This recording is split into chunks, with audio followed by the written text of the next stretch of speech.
Thanks for your time. I appreciate it. Um, I'll get right to it.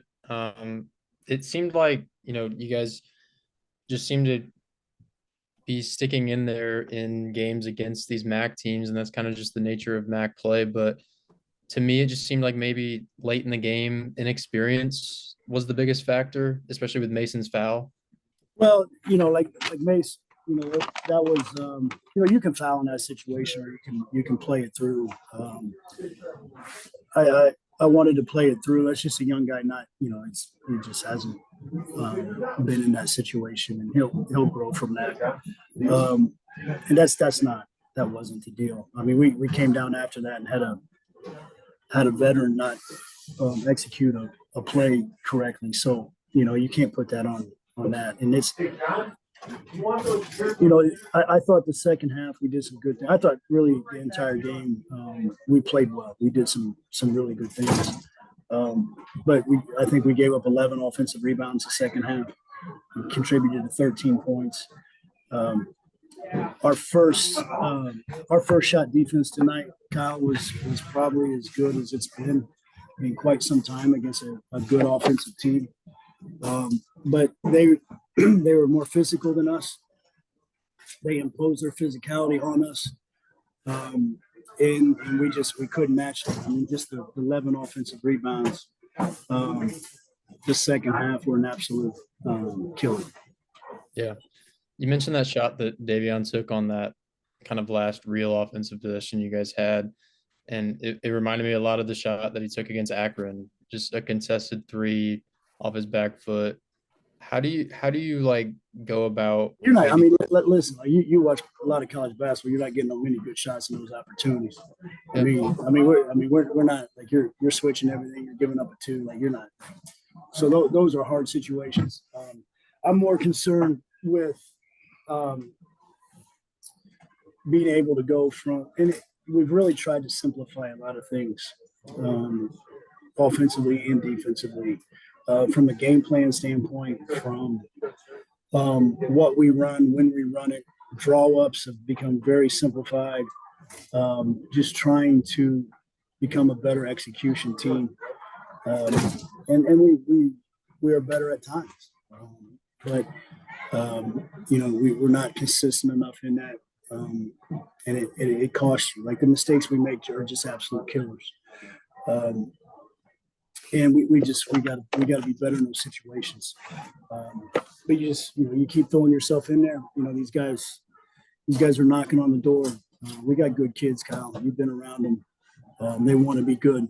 They're just, we got to just overcome a few more things. And I just thought Toledo's physicality really got us there in the second half. Yeah. You mentioned just the few mistakes that you guys made were killers. You feel like that's just kind of MAC sports in a nutshell? Like you can't afford, you've said it, you can't afford to make a lot of mistakes. And it's got nothing to do with the MAC. It's college basketball. You see teams going on the road and getting Nebraska beats Purdue and then goes and loses the Iowa. There's just crazy. There's just something off the top of my head. There's just crazy things happening all over. And when you're dealing with young people, things like that happen. But we did some good things. We did some really good things.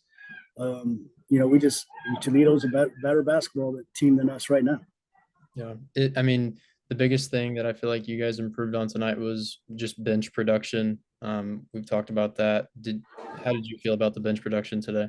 I thought we got good minutes out of Ben. I thought Trent's first turn was pretty solid. I thought his turn in the second half, needs to be better. I think we were up 5 or 6. They went in, had some. They went zone. We had a couple bad possessions against the zone while he was in there.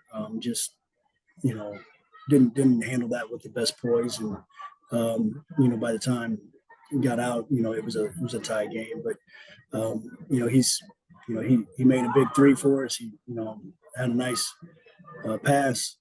You just gotta continue to get better.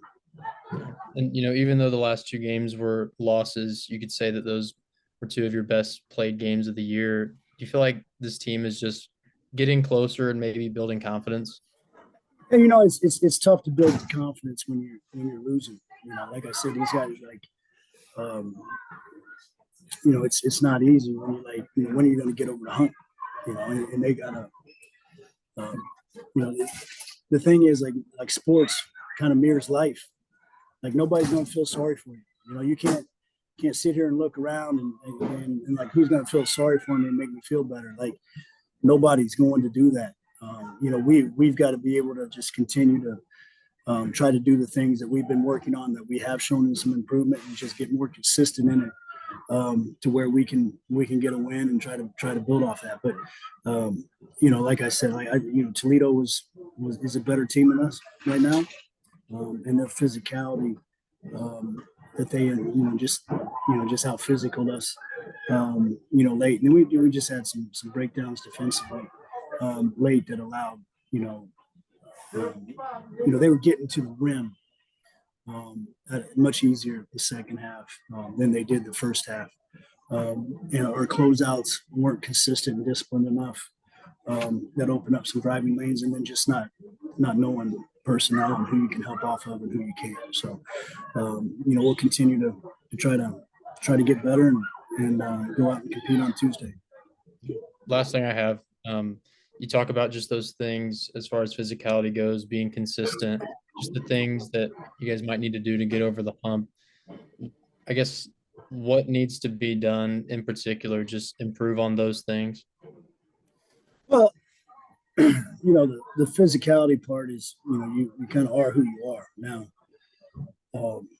You can play maybe more physical than what your physical stature looks like, right?